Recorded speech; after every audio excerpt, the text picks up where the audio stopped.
Peggy 18. In this playthrough, we try a more direct approach of the Golden Cat mission.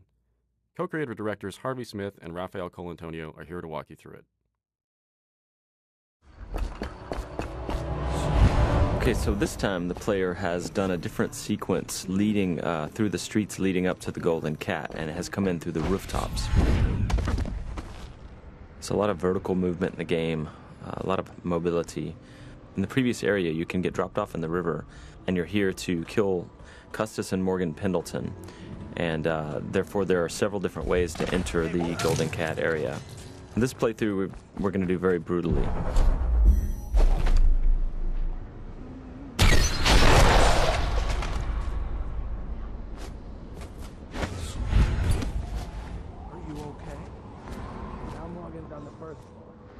Need to get the men in position. The Ivory Room. All I can tell you is it's very heavily soundproofed. I'll leave the rest to your imagination.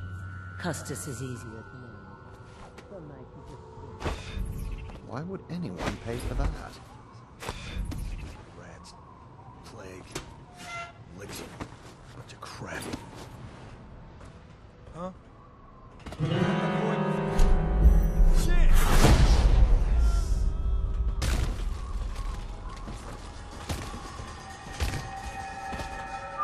This is a drop attack.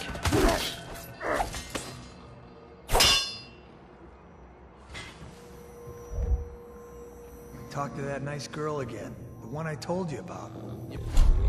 But you're at the Golden Cat, right? Yeah.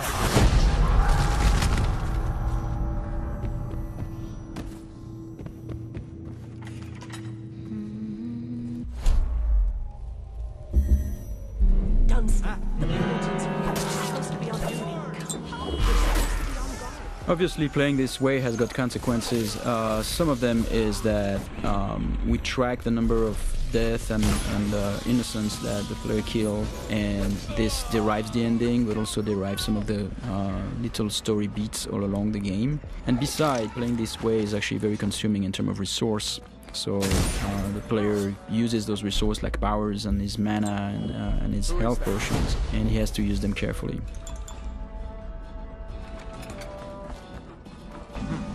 Might be worth checking out.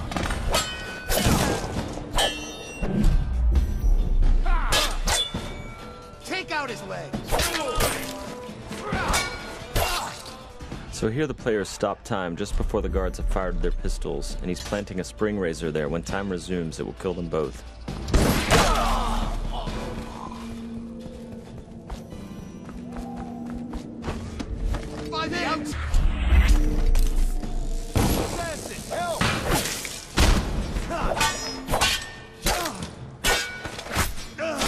The game's combat with the sword, the melee combat, involves blocking and counterattacks if the blocking is timed correctly.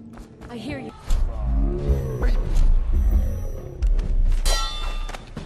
I'm a... I'll have you whipped and put to work in the...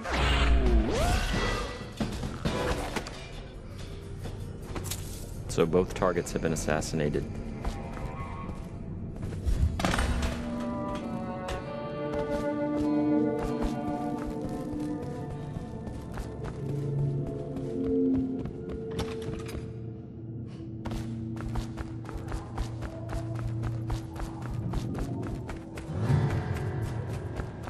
Huh? Someone help me out! Someone get over here! Help!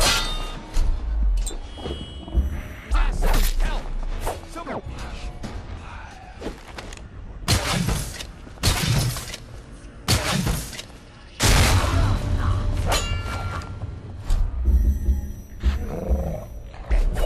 The player's summoning rats. Once the rats are in the world, they're like little AIs. So sometimes the guards win, sometimes the rats win. And here the player has possessed one of his own rats and is now getting away.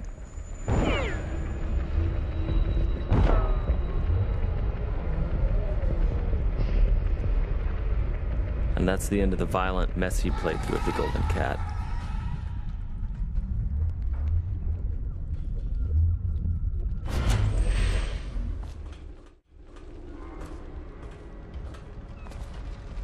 So this is a very different area. The previous area with posh and pretty, this is like desolated, abandoned.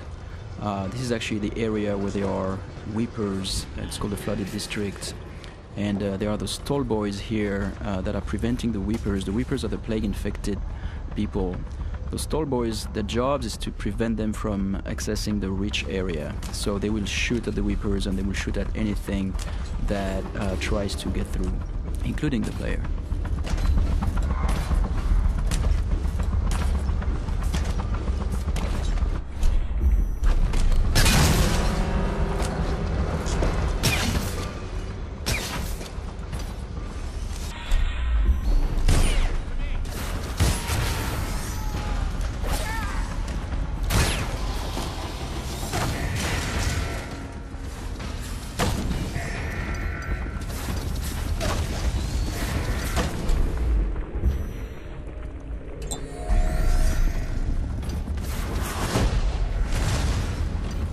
Here we're using Wind Blast to bounce back the arrows at the tall boys.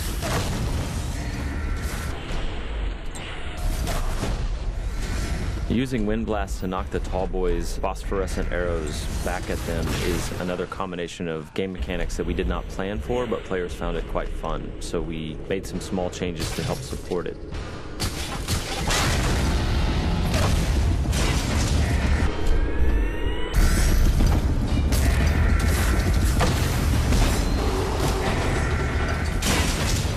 These Stiltwalker guards, the tall boys as they're called, have vulnerable tanks of whale oil on their backs that they use for their incendiary arrows. And so periodically the player is shooting at those tanks, stopping time, trying to get behind them. The shields all around them are actual breakable wooden shields, so they absorb some of the player's shots, but periodically the player breaks one of them off. Here the player just possessed a tall boy, and he's going to escape the area through those wall of lights here via tall boy. So the wall of light is a Tesla-like security device that's a powerful electrical field. And the guards at the beginning of their shift are attuned to it so they can walk through it, but the player cannot unless he hacks it.